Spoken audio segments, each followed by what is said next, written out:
PM Anthony Albanese did an impression of global financial markets today. Albo bounced back, unlike the markets on Liberation Day, and is it just me, or did Donald Trump's tariffs remind you of anything?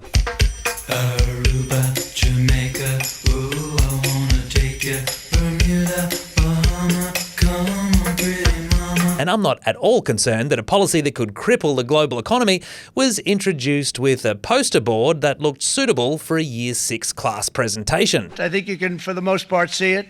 Those with good eyes, with bad eyes. We didn't want to bring, it's very windy out here, we didn't want to bring out the big charts because it had no chance of standing. Fortunately, we came armed with a little smaller chart. Look, if you're confused about Trump's reciprocal tariffs, here's the Idiot's Guide. Reciprocal, that means they do it to us and we do it to them. Very simple, can't get any simpler than that. More than 180 countries and territories cop tariffs from the big ones. European Union, they're very tough, very, very tough traders. You think of European Union, very friendly. They rip us off. It's so sad to see.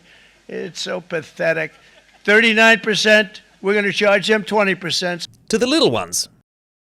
Australia wasn't spared. We imported $3 billion of Australian beef from them just last year alone. They won't take any of our beef. They don't want it because they don't want it to affect their farmers. And you know what? I don't blame them, but we're doing the same thing right now, starting about midnight tonight. Our exports to the US copped a 10% tariff, which BTW was the lowest of any country. But this bloke thinks he could do better. I do believe that we could have achieved a different outcome. But do the punters agree? Definitely Anthony Albanese. Maybe Dutton. Seems a little bit more on the front foot. Probably Albo. How come? Don't know why. Just don't like Peter Dutton. Couldn't tell you why, that's just my gut feeling. Probably not Albanese. Honestly, I'm kind of like undecided when it comes to these things, but I just hope whoever picks the right votes puts Australia first in this court case, yeah. I don't know. Sorry. Yeah, I'm just not sure which side of politics at the moment is playing the right field. With 30 days left of the campaign, it's a race to convince voters who they'd rather have in their corner. And I believe that I have the strength of leadership and the experience to be able to stand up and to fight for us, fight for our country, whether it's in relation to our national interests in the trading space, in the national security space or elsewhere. The Prime Minister has been weak and missing in action, and that's why we find ourselves in the position that we're in today. Opposition leader Peter Dutton is in WA today, where there are key marginal seats he needs to win. Jess Page, I'm not sure if charm offensive is the best way to describe Peter Dutton on the campaign trail, but what has he been up to today? Well, he originally held a doorstop at his hotel this morning, very early this morning, Ben, for the Eastern States television audiences, responding to Donald Trump's Liberation Day tariffs. He says he would be able to secure a phone call with Donald Trump that Anthony Albanese hasn't been able to, and he believes WA's critical minerals are the key to negotiating a deal with the American president.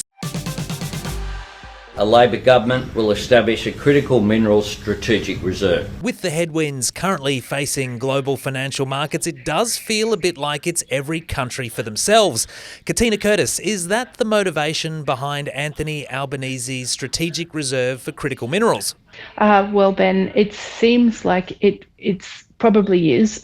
This announcement today has really caught everyone by surprise, caught industry by surprise, caught Roger Cook by surprise.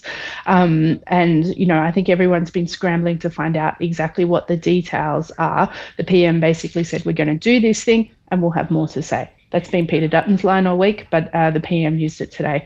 And anyway, but it seems like it's details remain to be seen. It sort of seems to be one of two options. One is either the government is going to buy up critical minerals from the companies and then kind of look for overseas markets, or maybe sit on them and give them to Australian producers, sort of basically act as an intermediary, perhaps a bit like the grain market works. So industry kind of feels like that wouldn't necessarily be a bad thing, because it would basically put a floor price on some of these things that would give investors more certainty. This is a pretty nascent industry. We're not really getting a lot of these critical minerals actually out of the ground just yet. So, if it's an incentive that means that more miners get in and do start digging them up, that'd be a good thing. The other thing which industry is more fearful of is that it's somehow some kind of domestic reserve or export controls saying you can't sell these overseas, or you can only sell them to particular people. You can't necessarily get the right price. If it is that, then industry doesn't like that at all.